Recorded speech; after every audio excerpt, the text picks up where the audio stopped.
Hey guys, welcome back to our new video. In this video, we discuss how to use 22 EMA for swing trading. 22 EMA को हम कैसे use कर सकते हैं swing trading के लिए, और ये एक बहुत ही अच्छा रिस्क टू रिवॉर्ड ट्रेड बनता है 22 EMA पे। क्यों बनता है?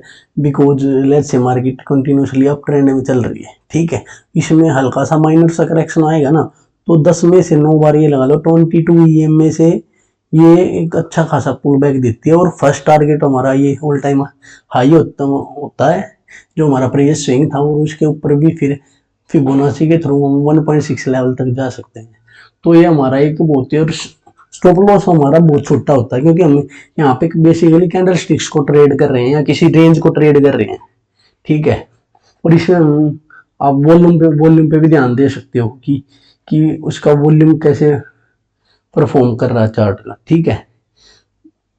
तो हम डायरेक्ट अब यहाँ पे चलते हैं कि इसका वॉल्यूम को हमें लगाना कैसे है, वॉल्यूम कैसे लगाएंगे, एंड देन ईएमए को कैसे करेंगे। फर्स्टली हम डायरेक्टली अपने इंडिकेटर्स में जाएंगे, टेक्निकल्स में ईएमए टाइप कर देंगे अपना मूविंग एवरेज एक्सपोनेंशियल, ठीक है।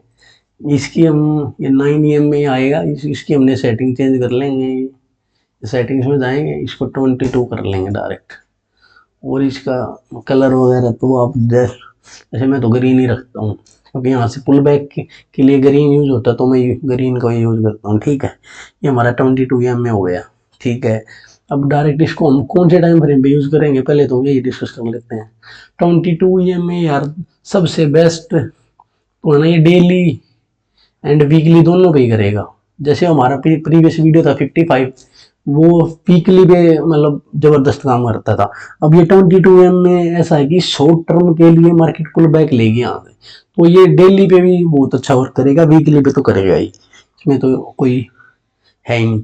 अब हमने 22 में लगा लिया था, देन हम डायरेक्ट चार्ट्स पे चलते हैं हम कि इसको ट्रेड कैसे करना, कहाँ पे एंट्री, कहाँ पे एसएल, और कहाँ पे क्या करना हमें, ठीक है।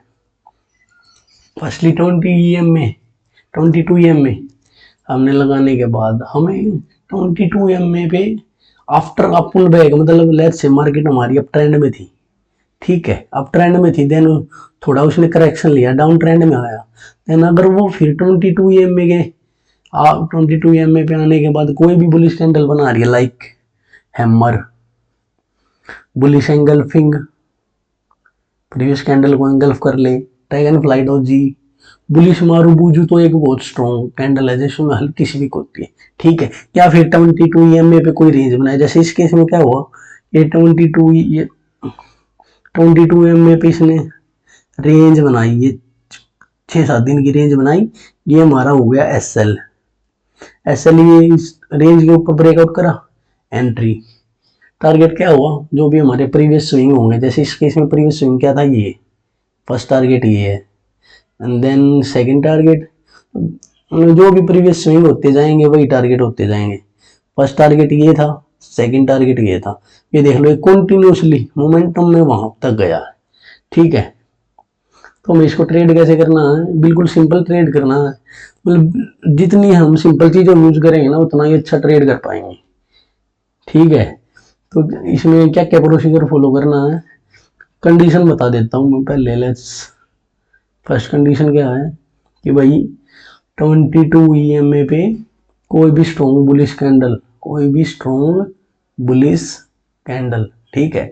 सेकंड कंडीशन क्या है, 22 EMA पे कोई भी, ये लगा लो, अगर वीकली पे देख रहे हो तो 3 to 5 वीक्स की रेंज, अगर वीकली पे देख रहे हो तो ये होना चाहिए, देन डेली पे देख रहे हो देन 4 to 7 डेज की रेंज एटलीस्ट, मतलब कम से कम है, जितनी भी ज्यादा इससे ज्यादा होगी उतनी अच्छी होगी। देन थर्ड कंडीशन क्या है, जब वो ब्रेकआउट कर रहा है स्टॉक, तो उसके वॉल्यूम क्या है, वॉल्यूम में क्या इफेक्ट है। अब यहाँ पे देखो, ये 3-4 दिन से वॉल्यूम बिल्कुल कम था यहाँ पे, ठीक है। अब जैसे इसने ब्रेकआउट करा, वॉल्यूम बढ़ता चला गया बिल्कुल ही, ठीक है। ये फिर से ये साइडवेज था, ठीक है, इस रेंज में, ये वॉल्यूम इसी रेंज में था, जैसे इसने ब्रेकआउट करा ये वॉल्यूम बढ़ गया, ठीक है।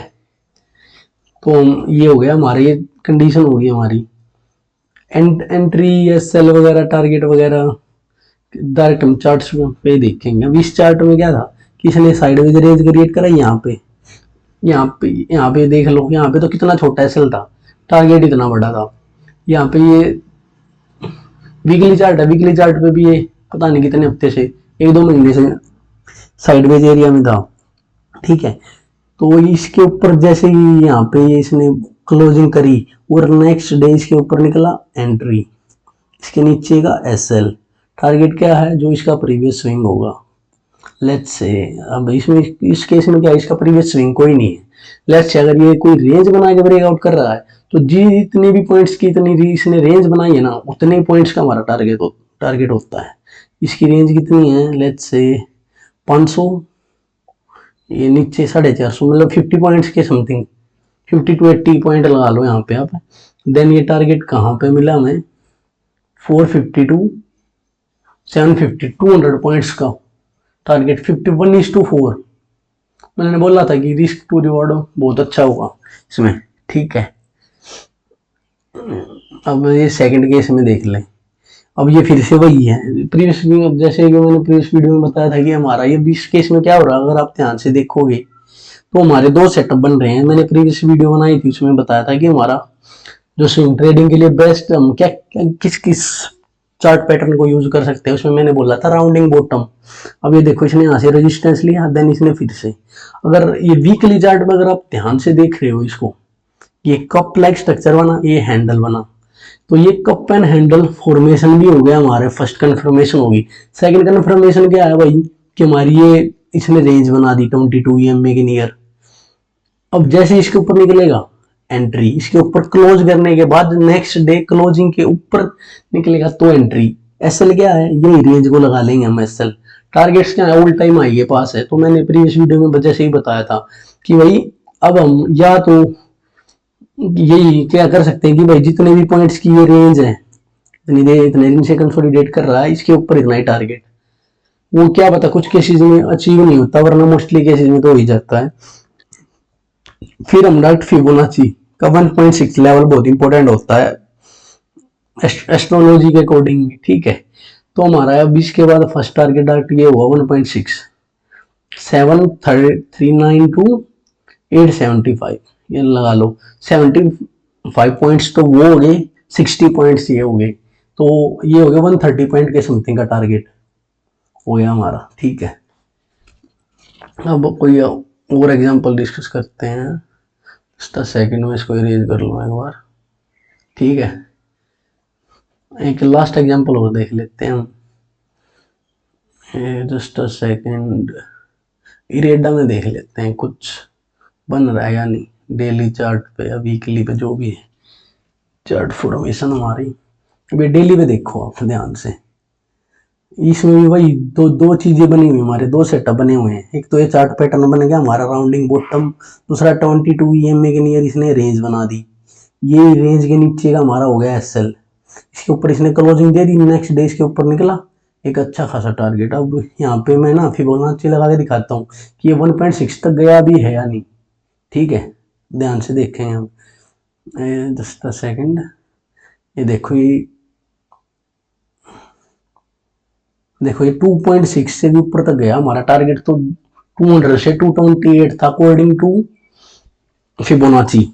बट ये ध्यान से देखो, इसने ये कंटिन्यूसली ग्रीन कैंडल बन रहा है, तो जब तक इसका मोमेंटम रहेगा, जब तक इसे प्रीवियस कैंडल ये लोगों ब्रेक करके नहीं क्लोज गया, तब तक हमारी एंट्री बनी रहेगी। अब इसमें चार्ट में हमारा एग्जिट कहाँ पे होगा, यहाँ पे भी नहीं होगा। इसने प्रीवियस कैंडल को ब्रेक करा बट क्लोजिंग नहीं करी, तो यहाँ पे ब्रेक करा, यहाँ पे ब्रेक करके क्लोजिंग करी प्रीवियस कैंडल को, ठीक है। तो भी यहाँ से 200 से लगभग हमारी एग्जिट कहाँ पे हुई, 265, तो 65 पॉइंट्स बन गए हमारे। एसएल कितने पॉइंट्स का था हमारा, ये लगा लो, ये लेवल क्या होगा, 10 सेकेंड मैं बताता हूँ। एसएल 180 से 220 पॉइंट्स का एसएल था, 60 पॉइंट का एसएल, 1:3, 1:3 एक बहुत अच्छा रिस्क टू रिवॉर्ड सेटअप है, ठीक है। तो ये हो गया हमारा कि हम 22 EMA को कैसे यूज करेंगे। दिस वीडियो को लाइक शेयर कमेंट सब्सक्राइब कर ले for more videos like this, thank you. अभी जैसे कि इस केस में देख सकते हो कि आप ये रेंज तो बना रहा है, बट ये 22 EMA के नीचे रेंज बना रहा है। ठीक है, नीचे रेंज बना रहा है तो ये नीचे की तरफ ब्रेकआउट कर सकता है और सपोर्ट इसका ये यहाँ तक आ सकता है, देन पुल बैक दे सकता है ये। ठीक है,